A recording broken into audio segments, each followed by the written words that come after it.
it's Dr. Amanda with StraightSmile Solutions, StraightSmileSolutions.com, and today we're going to talk about when do you stop using elastics. And if you go into my YouTube channel, that's not YouTube in general, but my YouTube channel, StraightSmile Solutions. Keep in mind you can always use that magnifying glass towards the top right to search for any keyword like elastics or class 2 elastics, etc. But specifically on the homepage of my YouTube channel, StraightSmile Solutions, there is a playlist all about elastics. Because you use elastics for a lot of things, not just for braces, also for Invisalign and other things. So go ahead and check out that playlist and you'll get all the information you need about elastics. And as always, my YouTube is free. It costs me money to make it, but I give it to you as a gift back to the industry for free. As a thank you, I really would appreciate it if you'd slap that subscribe button. Please subscribe to my channel and tell others about my channel, because I can only keep my channel going and keep putting in resources and time into it, if we can make it work. So please tell your friends and colleagues. Specifically, I would prefer that dentists know about it. So post it on those Facebook message boards. Tell friends and colleagues to follow it. And if anyone needs help with an orthodontic case, that's what we're here for. Just go to StraightSmileSolutions.com and check it out. All right. So the question today is, when do you stop using elastics? And of course, there's tons of different elastics. These are the four most common configurations: your class 2, your class 3, your triangle, and your box. Triangle can be all different types of triangles. This triangle here, I made it from 3, 3, 6. You can also have it be 3, 3, 4. You can have it be 3, 3, 5. You can have it be an inverted triangle, like 4, 3, 4, like this. Doesn't matter, okay? A triangle is a triangle. A box is normally 3, 3, 6, 6, but it can also be 3, 3, 5, 5. It can be 4, 4, 4, 4, 5, 5. It can be 4, 6, 6, 4. You get the idea, right? Box, a triangle, whatever. You get it. Okay. So I normally use if you've watched my wire sequencing videos and treatment sequencing videos, again, other great keywords for you to watch, I talk about how I tackle cases. And part of this is how I learned in residency, and part of this is just learning to streamline things. And it works for me really, really well. And I find that most assistants like this, it goes well in their office too. So, obviously, braces go on, you're in some type of initial leveling and aligning wires, which is usually going to start with a 12, usually a 14 or 16 or an 18 nite, very rarely a 12 nite. I'm going to try to get in the biggest possible round wire that I can get in, so I don't have to change wires anytime soon. But only that I can get in if the wire is fully in the slot. That's the most important part. If the wire is not fully in the slot, then you're in the wrong wire.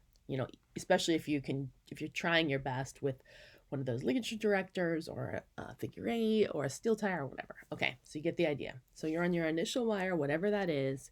And let's say we have one of those cases where there's like a high canine, a tooth that needs to erupt, or it's kind of blocked out buccally, up high. Then that's when I would use a triangle. Okay, obviously this isn't really necessary here, but this is just showing you the orientation. What about box elastics? Box elastics I use when we have a deep bite. And I've decided on deep bites, I always put on either anterior bite turbos or an anterior bite plate. If you want to know when to use when, I have videos on that. You can search by keyword, lots of content, how to make them, how to build them, how to make the route, lab slip, etc.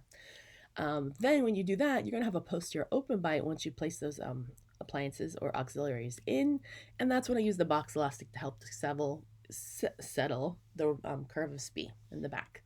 So for triangles, to answer your question, since that's what I use triangles for, obviously I'm going to discontinue the triangle once that tooth is in occlusion. That's easy, right? If you're not sure, use articulating paper.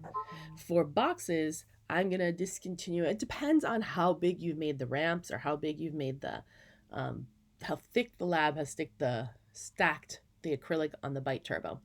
It's not a requirement for the patient to wear box elastics, but it helps to speed up the amount of time so that they can get that appliance out quicker, which is usually their goal. So I like to enable them. If they don't want to wear it, fine. We'll let gravity take its course. It's just going to take 2 or 3 times as long. Their choice. They want to wear it. So I give them this. I say, if you want to speed it up, you wear them. If you don't, you don't. It'll just take a lot longer. So, we'll keep going with our braces. It doesn't matter to me. So usually, if I'm not sure, I want to get at least a couple teeth into occlusion with the plate or the turbos in there. Check with articulating paper, a couple people in occlusion, a couple teeth in occlusion on both sides, not just like one, at least 2 sets on each side. And then I'll take it out. But if I feel like they maybe stacked the acrylic too thick, I'll pop the appliance out. It's always good to do that so they can brush and floss. Check the bite. I want to see it almost to an open bite state, like almost 0, to 10% in terms of vertical, instead of, I'm sure they started at like 90 to 100%, almost full impingement. So I want to see it overcorrected by a little bit, and that's when I'll take it out. But if you're not sure, like I said, you can pop it out, check the bite with articulating paper. But yeah, that's pretty much when you finish box. Class 2, Class 3, tons of content on that, obviously, when you've corrected the Class 2 or Class 3. I mean, that's not that hard, right? So, I mean, clearly, it's not that hard. And keep in mind, this is not the right type of orientation. So obviously we're Class 1 here. But when you've taken the Class 2, you've closed the space and you're now in Class 1, then you can stop the Class 2 elastics. Now, if you have one side where you are still slightly Class 2 and one side where you're Class 1, you can always just wear the side where you finished at nighttime only, and you can wear the other side full time. So that's kind of my little hack for that. Obviously, with Class 2 cases, if you start to get to an edge-to-edge bite, well, then you better discontinue. If you fully discontinue, sometimes it'll relapse, so I like to go to nights just to be safe for a month or so. Class 3, obviously, when you start getting positive overjet, you're going to discontinue. Same thing. I usually just go to nights. All right. Hopefully that was helpful. Thanks so much.